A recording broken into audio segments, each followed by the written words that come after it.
and Sure. tell us what you're about? My name is Brandon Wiley, and I am here at the University of Texas at Austin in the ACT Lab program, where we do a lot of research on kind of cutting edge new media technology sorts of things. My background specifically is in peer-to-peer. I've working in peer-to-peer since like the founding days. Um, First on an anonymity network called Freenet, and then later I moved on to do peer-to-peer video over the internet, and then I've also been doing some work on some theoretical work on peer-to-peer distribution of virtual worlds.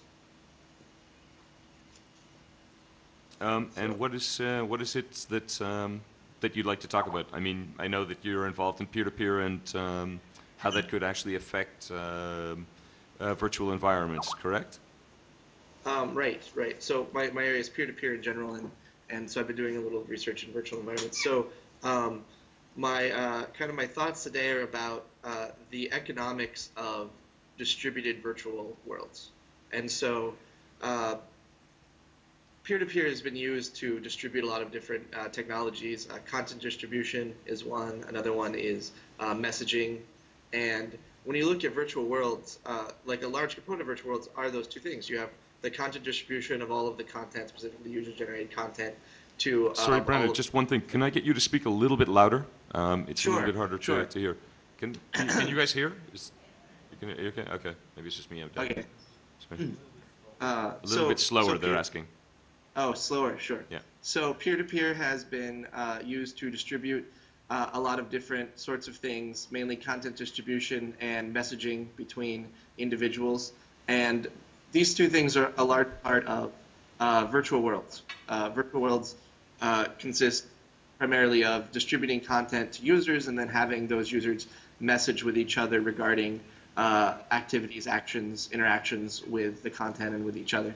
So peer-to-peer virtual worlds are the sort of thing that you would think would be kind of a natural fit because virtual worlds are very large, always getting larger. Peer-to-peer is a technology for scaling, and so technically, the distribution of virtual worlds using peer-to-peer technology is pretty easy from a technical standpoint. It kind of builds on all of the stuff that people have already done in peer-to-peer. The issue that you find when doing distributed virtual world is an issue of distributing the economy, because the economic systems of the large popular virtual worlds right now are kind of based fundamentally on being non-distributed, on being all connected to like one centrally controlled cluster of servers. And so that's kind of what I wanted to talk about today was the economies of different virtual worlds, how they work, and then how that can be translated to a peer-to-peer sort of scenario. Um, so if you start with, say, like a world like Second Life, right? Yep. So the way that Second Life's economy is backed, the way that, and the thing you have to really look at in these economies is the fundamental economic action. Like, how do players create new wealth in the economy? How is the economy expanded? How is new money made? And so Second Life is backed by like normal real currency. And so the way that money comes in the economy is people spend real money exchanging it for Second Life money, and then there's more Second Life money.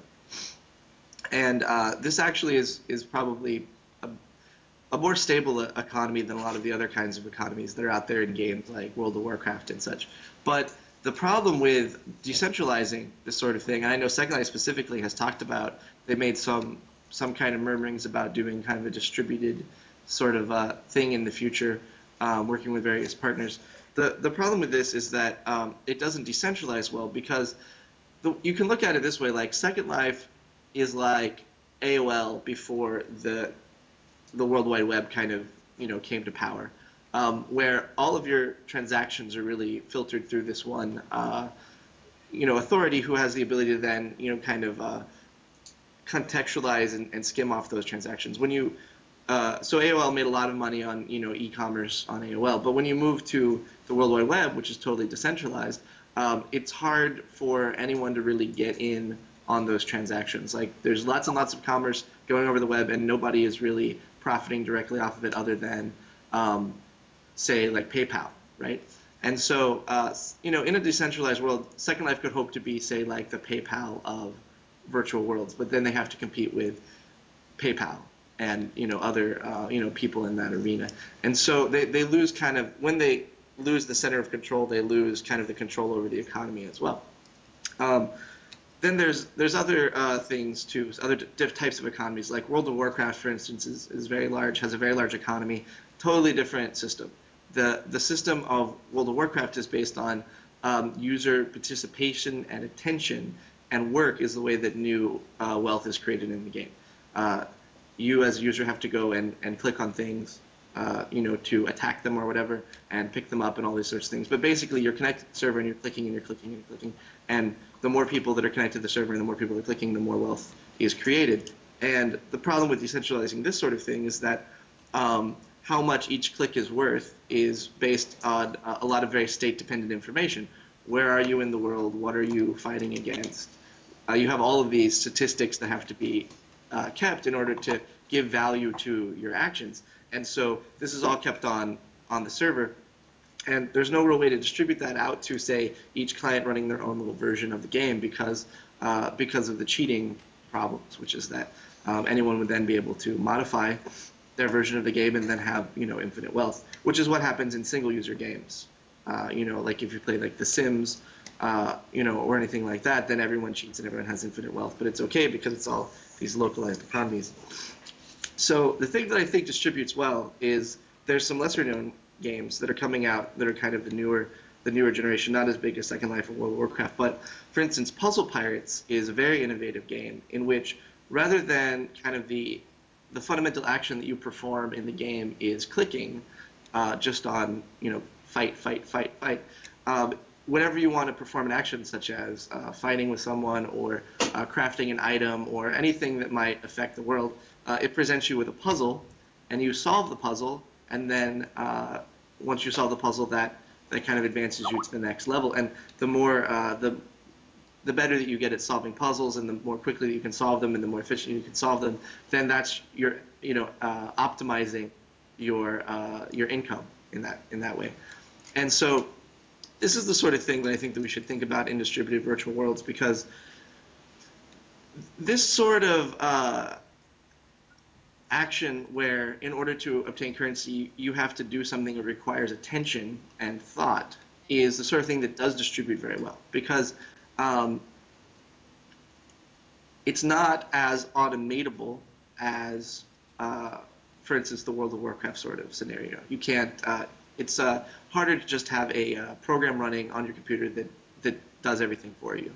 And this is kind of, you can see this also in the way that they try to make it so that you can't sign up for unlimited number of email accounts, right? Which is they have these things called CAPTCHAs, which is a little kind of puzzle that you have to solve before you're allowed to make an account. And that's the same sort of idea. The idea is that the fundamental kind of unit of currency in distributed virtual worlds should be human attention, because the nice thing about that is that it's non-transferable, and it's limited. Every person only has so much attention, and they can only distribute to so many different things at once, and so it kind of has an inherent limit on how much you as a user can gain. It depends on how much your attention you have and how focused you want it to be on all these various different tasks.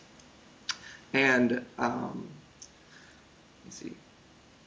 And I think that this is kind of part of a more general sort of set of things of non-transferable value, because the problem with making economies based on the value of digital objects, which is kind of the way that a lot of these things work. World of Warcraft, Second Life, the reason that you're making money and spending money is because you want to have these digital objects.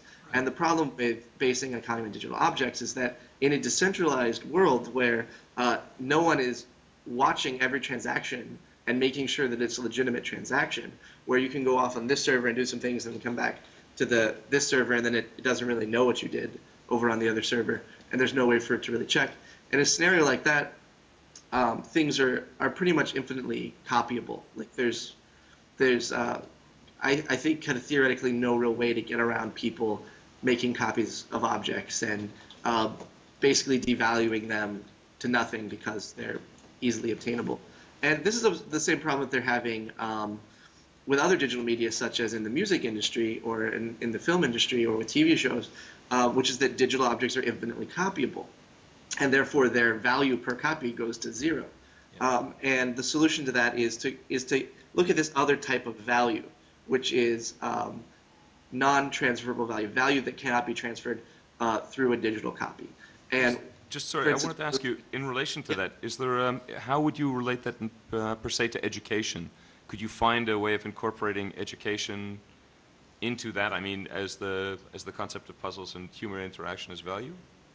Oh, sure, absolutely. I mean, so if what you're attempting to harness, in order to achieve economic gain as a player is attention and puzzle solving and solving problems, using brain power as your thing that you trade for whatever you're trying to get, objects or whatever. Then kind of fundamentally,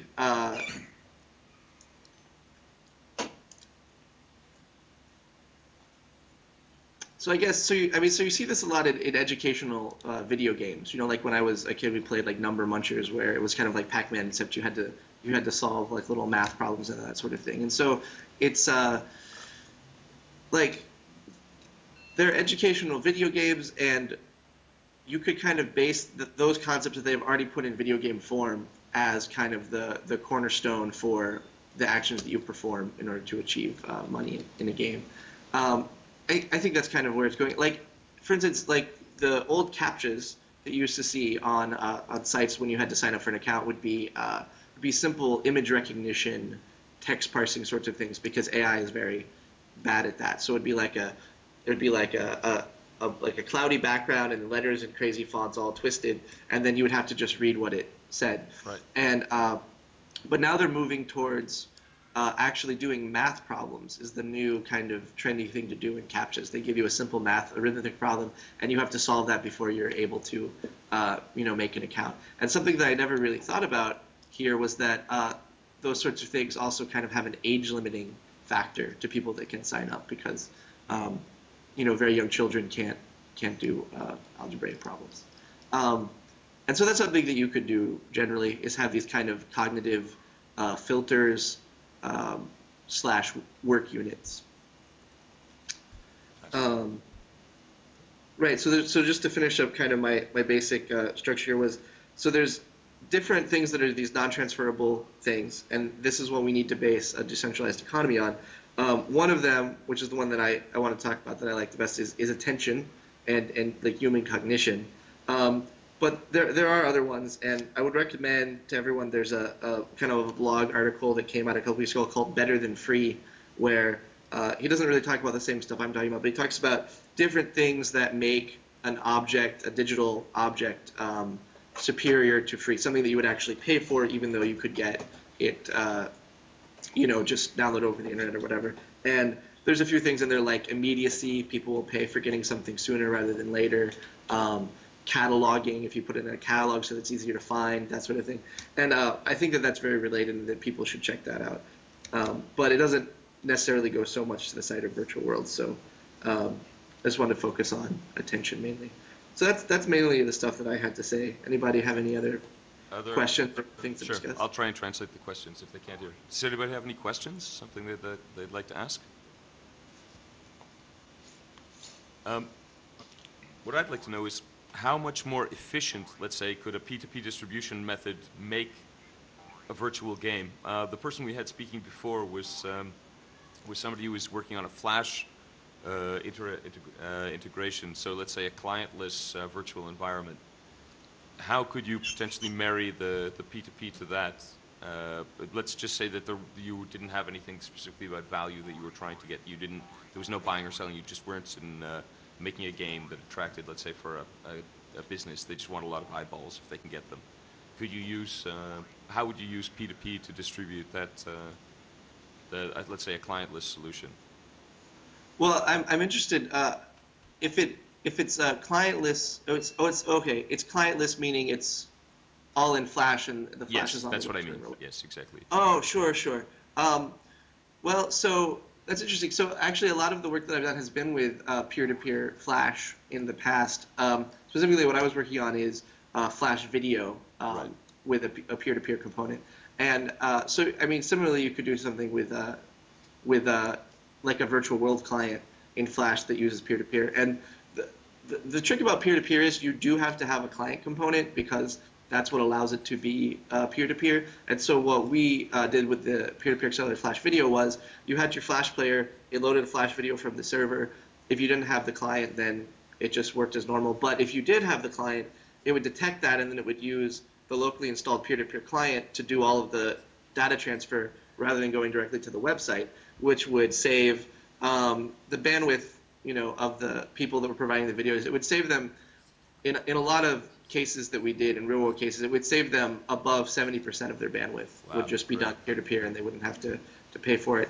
And the reason that that's good is because it can scale up to a lot more users. So in the case of like a virtual world, what really matters is the amount of content you have to push to users in terms of that particular types of acceleration. And we at my last job at BitTorrent, we talked to Linden Labs because they had a pretty significant amount of traffic that they were pushing to users because they have a lot of user created objects, and so they had a real bandwidth problem, and they were looking into peer-to-peer solutions. They had a problem though in that they have this very sophisticated streaming where, like, while you're looking in one direction, it'll be downloading the objects behind you, and as you're moving through the world, it'll be continuing downloading more and more and more objects. And so it was very kind of random access, this object, this object, this object, which is a lot harder to distribute efficiently over peer-to-peer than if you have, say, something like World of Warcraft, where there's like an expansion which has like a new level, and then you distribute that to everybody at once. Like if you do it in larger chunks, it's a lot more efficient than if you do it in just one object at a time. Right, right. And then the other thing is in terms of messaging, which is that if you look at kind of older games, I don't know about the new games so much, but like Ultima Online, for instance, had a really severe problem with if you had a lot of people all in the same room at the same time, then having just the updates of those people moving around slightly and like kind of milling about in a crowd would totally bring both the servers and all of the individual players' machines to a crawl. And so if you have kind of a peer-to-peer system for doing that messaging, then those kind of extreme cases are dealt with a lot more smoothly. So it's just kind of a matter of scaling. It's a matter of how big do you want your virtual world to be, and how many people do you want to be able to be interacting like simultaneously in a particular area and that sort of thing. Do you actually know paper vision? Have you looked at all into the 3D version of Flash or any of the 3D? Well, versions actually, of Flash? I saw it in the program guide, and it sounded very cool, and so I went to go look on the website, and the website for me was just a splash screen, and I couldn't find any details. But I'm very interested to see it because I think that sounds like a very cool technology. Well, Brandon, thank you very much. I appreciate it. Oh, thank you. I assume there's no other questions. Nobody else wants to ask. Brilliant. Thank you very much. Much Thanks a lot. appreciated. Bye. Thanks.